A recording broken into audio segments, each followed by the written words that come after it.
sama, dan semoga hari ini saya juga bisa memberikan satu sesi yang insya Allah bisa memberikan pencerahan buat rekan-rekan mahasiswa ya, jadi yang sedang menempuh atau menjalankan skripsi. Nah, sebelumnya juga kami ucapkan salawat dan salam kita selalu kita curahkan kepada Nabi Muhammad SAW, dan semoga kita semua mendapatkan syafaat di hari akhir. Amin. Riset dalam bisnis seperti kita ketahui, macam-macam riset bisa terkait dengan finansial, bisa juga terkait dengan marketing, tentu terkait dengan SDM, operational, dan seterusnya. Akan tetapi satu hal yang perlu kita highlight di dalam riset bisnis khususnya, riset bisnis ini sebenarnya adalah upaya untuk bisa kita memberikan atau mempunyai acuan dalam kita melakukan strategic decision making. Ya, masih jalan nggak ya strategic videonya? making, saudara-saudara, strategic decision making ini adalah ketika kita melakukan satu opsi implementasi strategi ini tidak berdasarkan satu keinginan pribadi atau subjektivitas, tapi semuanya adalah berdasarkan data dan fakta.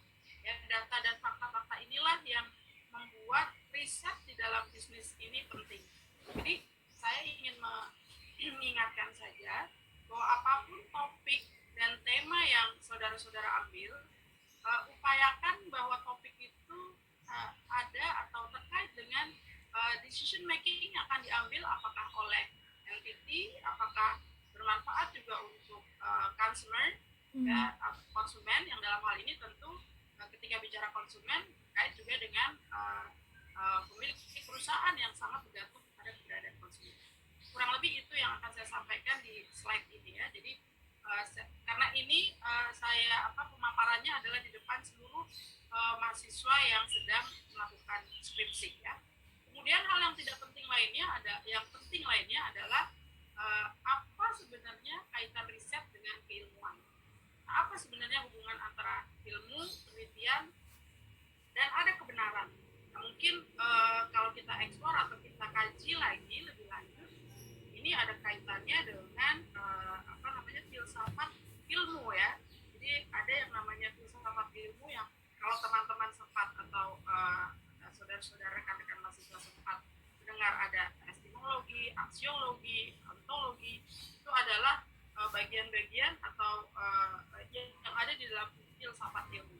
Jadi artinya, boleh next Pak? Oke, artinya penelitian yang kita lakukan ini adalah sebenarnya merupakan satu proses yang dilakukan tentu secara sistematis dan hasilnya adalah ilmu. Kemudian penelitian tersebut ditambah ilmu juga masih bisa menjadi proses karena ilmu berkembang hingga menjadikan suatu hasil atau kebenaran. Walaupun memang suatu kebenaran ini ketika kita telusuri lagi nanti banyak sekali ya terminologi dari kebenaran itu sendiri. Tapi sekali lagi saya ingin sharing saja, mengingatkan bahwa itu terkait dengan filsafat ilmu. Nah, di dalam filsafat ilmu ini ada satu thinking proses. Nah, ini yang harus rekan-rekan mahasiswa sadari bahwa di dalam memulai skripsi atau bagian dari riset, sebaiknya proses berpikir ini kita jalankan atau kita pahami dengan sangat baik. Ketika misalnya kita memulai atau mengidentifikasikan masalah, tentu di sini di tahap ini kita tidak bermaksud mencari masalah ya, karena sekali lagi riset yang baik apabila kita mampu atau bisa mengidentifikasi problem itu dengan baik. Kalau saudara-saudara pernah mendengar kata fenomena, ini merupakan kalau menurut saya menjadi satu acuan yang baik gitu ya, untuk bisa sebelumnya Pak, mohon maaf yang masih ya di sini di proses berpikir.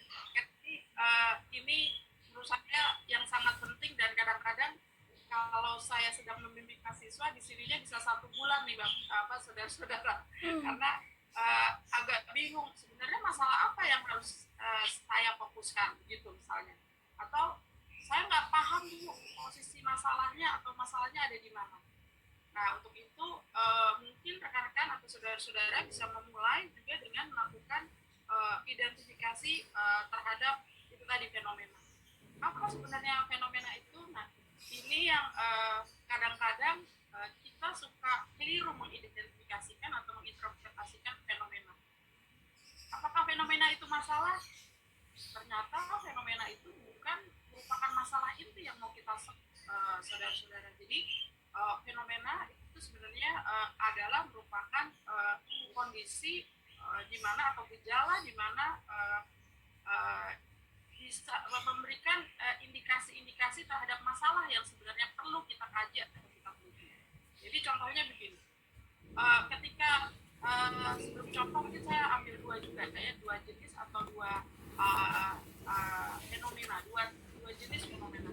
Fenomena yang pertama tadi kita tahu ya, fenomena itu bukan masalah tetapi gejala. Gejala yang mampu memberikan indikasi bahwa ini pasti ada masalah.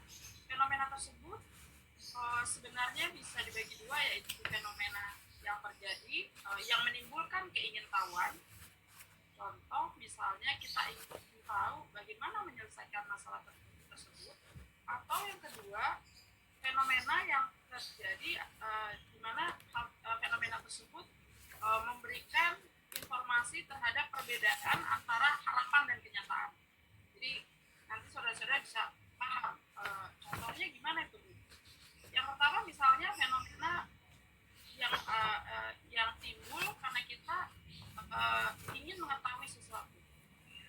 Contoh tidak jauh-jauh di era pandemik ini misalnya, beberapa bisnis mengalami slowdown, bahkan tutup, ya, bahkan tidak bisa beroperasi, sustainability terganggu. Nah, ini kita ingin melihat, mengetahui apa yang bisa dilakukan misalnya oleh UMKM atau UKM, ya, atau berbagai macam entity bisnis di dalam menyelesaikan atau di dalam melakukan mitigasi masalah atau krisis, sehingga mereka bisa menyiapkan ketika mengimplementasikan strategi ketika krisis berakhir. Nah, kita tahu bersama ya bahwa krisis ini tentu ada akhirnya. Tentu manajemen melakukan upaya-upaya yang terkait dengan fungsi manajemen seperti upaya marketing misalnya, atau upaya pemasaran. Kita sudah melakukan spending cukup besar atau mengeluarkan uang yang cukup besar untuk bisa melakukan promosi misalnya, akan tetapi kenyataannya setelah sejumlah dana investasi yang kita keluarkan untuk bisa melakukan atau menarik minat konsumen, ternyata pada kenyataannya sebulan atau 2 bulan kemudian ini tidak menghasilkan sesuatu seperti yang kita harapkan. Nah, ini yang kita sebut juga sebagai fenomena yang menunjukkan perbedaan antara harapan dan kenyataan.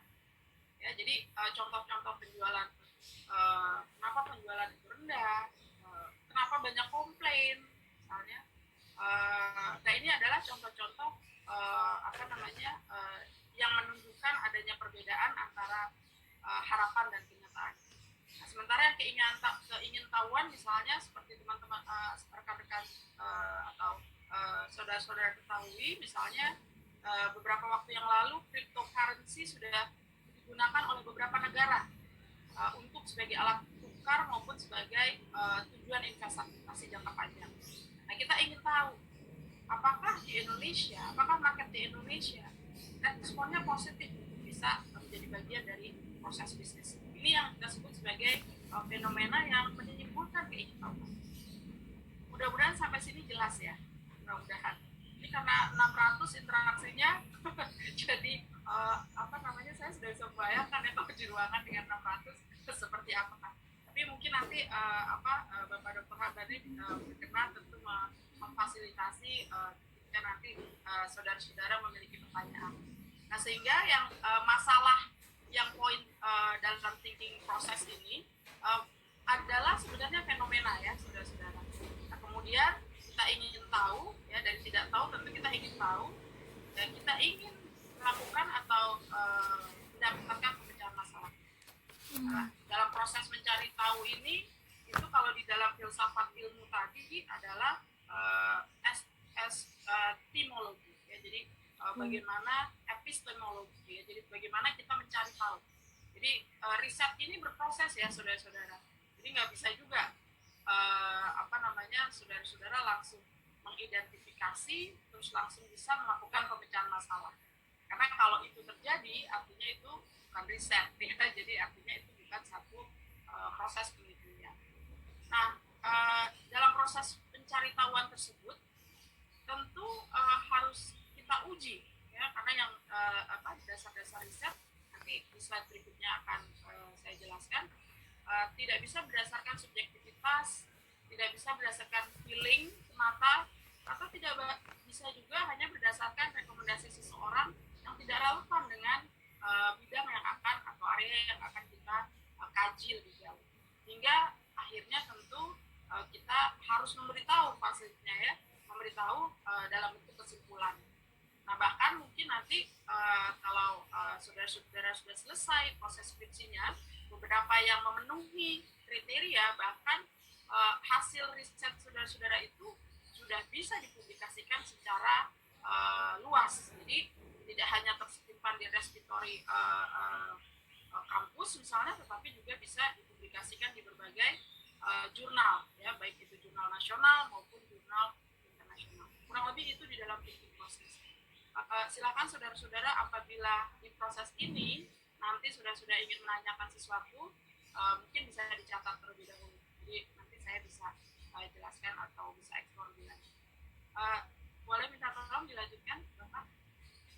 Ya, ini salah satu filsuf tentu ya, yang cukup terkenal sebenarnya. Beliau menggali tentang ilmu pengetahuan atau memberikan satu statement gitu ya, yaitu René Descartes ya, itu tahun 1596. Statementnya sangat terkenal sekali, yaitu cogito ergo sum, bahwa manusia saat itu ya saudara-saudara, saat itu manusia itu dianggap ada apabila mereka berpikir dan berkontribusi. Jadi kita bisa bayangkan ya betapa filsuf-filsuf, memang kebetulan memang asalnya dari Yunani, tapi saya juga sangat yakin bahwa banyak juga ya ilmuwan-ilmuwan Islam juga yang luar biasa memberikan kontribusi ke dalam keilmuan. Tapi kebetulan di sini filsuf Yunani ini yang filosofi atau statementnya cukup terkenal, yaitu saya berpikir ya, dalam proses berpikir tersebut maka saya ada, karena yang bersangkutan memberikan kontribusi terhadap perbaikan satu environment atau satu sistem. Boleh next Pak? Mudah-mudahan saya tidak terlalu cepat ya, yang saya bisa lihat cuma wajahnya Bapak Dr. Hamdani. Tolong ingatkan saya ya Pak kalau terlalu cepat gitu bicaranya. Oke. Apakah mungkin kita melakukan riset di era pandemi? Beberapa orang atau bahkan tidak sedikit dari mahasiswa saya juga menyampaikan saya bahwa Bu, susah Bu riset di era pandemi karena nggak ada akses, karena susah bertemu dengan narasumber, karena ini itu dan seterusnya. Padahal jauh sebelum pandemi sebenarnya riset-riset itu sudah dikelola dengan satu metodologi atau survei yang sudah bisa dideliver secara online. Jadi artinya harusnya pada saat PSBB ini, di mana semua orang produktif di dalam rumah, harusnya survei atau kuesioner yang disampaikan oleh saudara-saudara dalam kaitan riset harusnya juga tidak menjadi masalah. Nah, bahkan ada beberapa lembaga, boleh next Bapak, ada beberapa jurnal bereputasi internasional seperti Elsevier.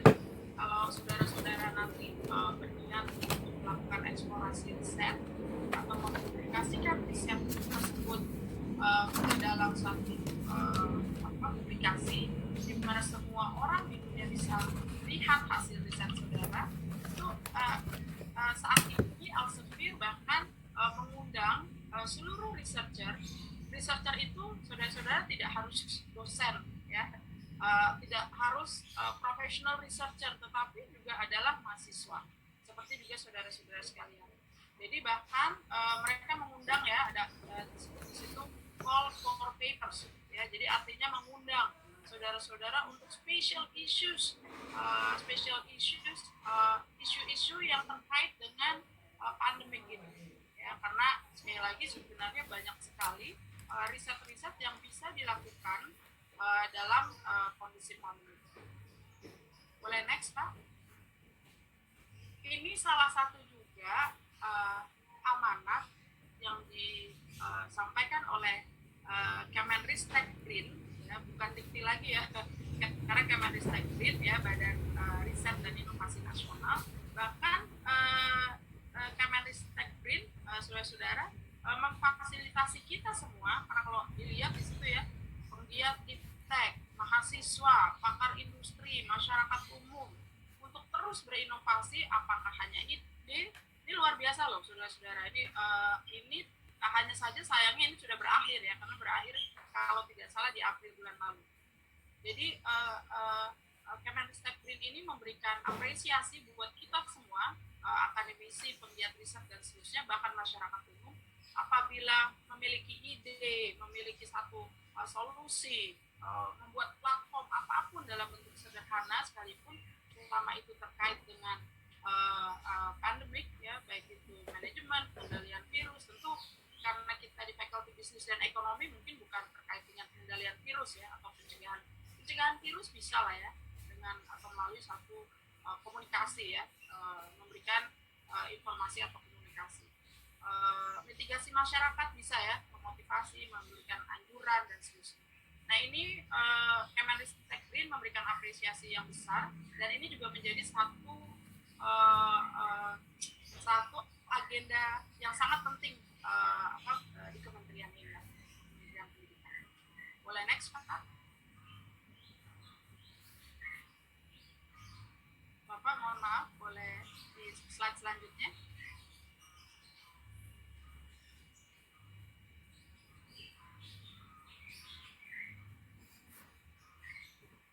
Bapak Hamdani boleh bantu untuk slide selanjutnya, Pak?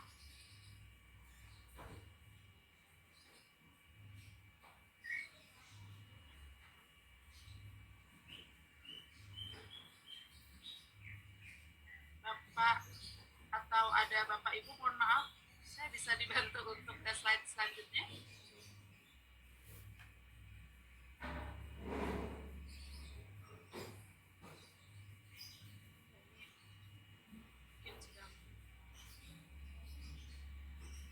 Mohon maaf, saudara-saudara, ini sepertinya mungkin ada yang bisa bantu, mungkin saudara-saudara mahasiswa bisa mengingatkan mungkin tim panitia untuk slide selanjutnya.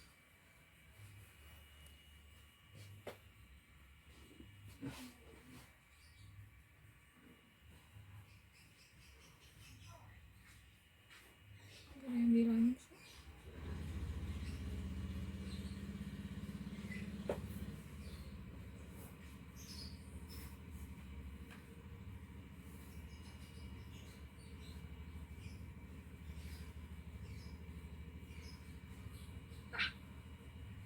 Aduh, saya senang sekali tuh langsung ketiduran ya mungkin. Aduh, kemana ini ya, tolong. Saya sebenarnya punya sih materinya, cuma ini harus di stop screen. Aku saya coba share screen ya. Bisa nggak ya? Oh, nggak bisa. Juga biasanya kalau ada hostnya yang akan share screen, saya tidak bisa share screen. Ya. Oh, maksudnya saya aja yang share screen kali ya. Oke deh, saya share screen ya, saudara-saudara, maaf. Nanti yang aman dimatikan saja Bu ya. Apanya, Pak? Yang aman dimatikan, jadi biar tidak ada yang coret-coret gitu. Oh iya, betul, oke. Ya, betul, coret-coret. Nah itu. Yang aman dimatikan aja, di letaknya di view, ada di option.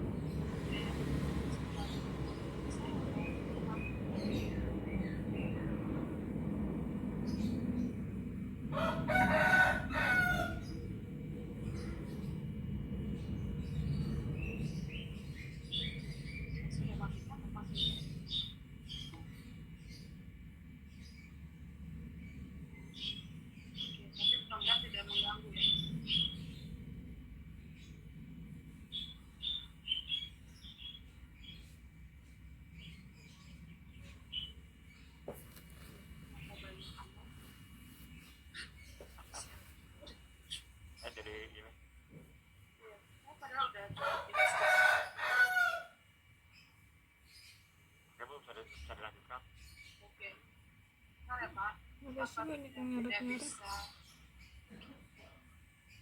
bisa menggeser nih.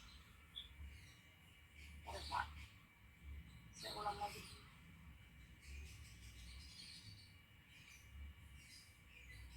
Saya nggak bisa guess off. Jadi sampai di sini ya. Oke. Baik, ini tadi sampai di sini ya, rekan-rekan. Jadi ini adalah salah satu upaya juga yang dilakukan oleh Kemendristek. Nah, ini beberapa contoh. Ini mohon maaf sekali tidak bermaksud menyampaikan dalam bahasa Inggris, tapi saya belum sempat ini hanya copy paste dari beberapa judul atau topik riset mahasiswa di SDU yang kebetulan saya bimbing. Ini mereka berfokus kepada pandemik ya, jadi maksudnya mengambil fenomena di era pandemik. Yang pertama ini sekedar contoh saja, saudara-saudara, ada beberapa yang melakukan investigasi terhadap tourist behavior, ya, millennial tourist behavior dalam kondisi krisis. Jadi mereka melihat ada nggak sih perubahan perilaku dari para milenial ini terkait dengan tourism activity misalnya seperti itu. Kemudian yang kedua juga ada contoh yang terkait dengan pandemi ini, riset yang terkait dengan leadership ya. Berubah nggak nih kepemimpinan transformational leadership ini di era COVID ya, karena beberapa pemimpin kan harus tetap melakukan koordinasi dan seterusnya. Nah, apakah ini berubah modelnya? Kemudian ada juga terkait dengan mitigasi krisis di satu destinasi wisata, karena kita tahu destinasi wisata udah pasti semuanya kolaps, semuanya tidak bisa berlanjut. Nah, ini juga dilakukan analisis gitu ya terhadap step-step mitigasi yang dilakukan oleh pemerintah maupun oleh pengelola destinasi wisata. Ada juga terkait dengan hotel. Ini sangat memprihatinkan ya saudara-saudara, karena kita tahu hampir lebih dari juta karyawan di hotelan itu semuanya dirumahkan karena tidak ada tamu, dan memang terkait juga dengan protokol security yang sudah ditetapkan pemerintah. Atau bahkan yang terkait dengan e-commerce ini juga cukup challenging, cukup menantang. Ingin mengetahui ekspektasi konsumen seperti kita berubah nggak ya ketika COVID? Mungkin sebelum COVID menggunakan e-commerce kita hanya browsing terkait dengan produk-produk tanpa memperhatikan aspek-aspek lain. Seperti kalau di sini yang diperhatikan adalah aspek online food delivery prosesnya. Nah, ini fenomena-fenomena ini menjadi sangat menarik, dan saya yakin saudara-saudara juga telah memulai atau telah memiliki banyak materi-materi atau topik-topik yang menarik di luar COVID maupun yang terkait dengan pandemi ya. Nah, sehingga apa sebenarnya penelitian tersebut ya saudara-saudara? Nah, ini saya sampaikan bahwa penelitian adalah tidak lain merupakan kegiatan manusia ya dalam melakukan penyelidikan intelektual bertujuan menemukan dan meriset pengetahuan tentang berbagai aspek dunia. Yang mau saya tegaskan di sini adalah yang tadi awal ya, mudah-mudahan apapun topik yang saudara-saudara jalankan atau sudah saudara pilih, mudah-mudahan itu mengandung posisi atau mampu mengidentifikasikan fenomena dan problem dengan sangat signifikan ya. Karena sekali lagi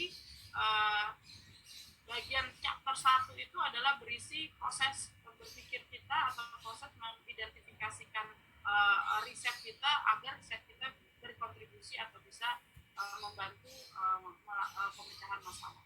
Nah, ini satu proses yang kita jalankan saudara-saudara dalam melakukan riset. Pasti saudara-saudara sudah lakukan, seperti melakukan definisi atau pemecahan masalah. Saya ingatkan kembali bahwa rumusan atau rumusan masalah atau pendefinisian masalah ini biasanya cukup lama ya diidentifikasi. Jadi saya sih sarankan kalau saudara-saudara belum mulai, proses ini sudah harus dimulai atau didiskusikan dari sekarang. Saya rasa seluruh dosen senang sekali kalau diajak diskusi mahasiswanya untuk bisa mengidentifikasi atau merumuskan masalah ini berdasarkan fenomena yang terjadi. Tadi saya sudah berikan contoh ya, fenomena dan masalah. Kemudian studi pendahuluan, ini yang membuat riset kita menjadi ilmiah, karena tidak boleh riset itu hanya berdasarkan feeling. Jadi kita juga harus melakukan komparasi terhadap studi-studi terkait yang dilakukan sebelumnya. Kita tidak bisa klaim bahwa studi ini baru. Yang saya lakukan pandemik ini beneran baru. Mungkin pandemiknya baru ya, tapi misalnya crisis management itu sudah pernah dilakukan atau banyak sekali studi-studi yang terkait dengan crisis management. Karena kita tahu crisis world crisis atau global crisis itu banyak sekali dari mulai tahun 98 bahkan tahun-tahun sebelumnya.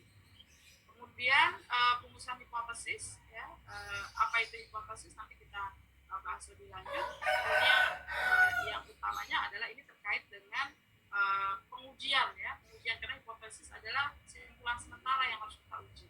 Ya, apakah data empirikal kita bisa diterima atau ditolak, itu kita wajib melakukan perumusan yang nantinya akan diuji. Kemudian masuk ke dalam pengumpulan data, kita harus mengkolek data apakah itu kuantitatif atau itu kualitatif, kita akan melakukan pengkolekan data. Dari pengumpulan data ini tentu ini terkait dengan populasi, berapa jumlah sampelnya, dari populasi berapa dan seterusnya. Instrumen penelitian, tentu ketika kita melakukan proses data collection atau pengumpulan data, tentu instrumennya, alat-alatnya juga harus kita siapkan. Jangan sampai data kita tidak valid. Ya. Saya ambil contoh misalnya gini, saudara-saudara, kita tidak mungkin let's say mengukur berat badan kita misalnya dengan menggunakan kilogram timbangan, dengan menggunakan sentimeter. Nah itu contoh validity, reliability yang harus benar-benar kita perhatikan sebelum riset dimulai. Jadi jangan sampai kita melakukan atau menentukan alat ukur yang salah ya dalam menguji hipotesis tersebut. Nah selanjutnya, proses selanjutnya adalah yang di warna hijau adalah analisis data. Ya, jadi sebelum data itu dianalisis, alat-alatnya sudah disiapkan, validity dan reliability-nya juga sudah diuji. Report kesimpulan dan penyusunan laporan. Nah, ini adalah pengertian tentang metodologi penelitian yang tadi saya sudah sampaikan sekilas ya, bahwa tadi metodologi adalah cara, jadi caranya harus sistematis. Di slide berikutnya mungkin nanti lebih jelas ya. Di penelitian ilmiah ini tentu yang kita jalankan adalah penelitian ilmiah saudara-saudara. Jadi bukan penelitian hanya sekali lagi misalnya mohon maaf sekedar menggugurkan tugas atau menggugurkan syarat Anda semua lulus. Nah itu tentu hal yang tentu tidak kita inginkan. Untuk itu banyak penelitian-penelitian kita sebut sebagai penelitian ilmiah. Nah penelitian ilmiah tentunya harus mengandung kebenaran ilmiah. Kebenaran ilmiah artinya mengandung logika, harus rasional, seperti yang ditunjukkan dalam slide ini. Jadi sistematis, tidak boleh saudara langsung mengidentifikasi fenomena dan masalah, kemudian jumping lompat ke analisis data. Ya, sistematis artinya itu tadi ya, bertahap sesuai dengan kaidah-kaidah satu riset. Kemudian menggunakan metode.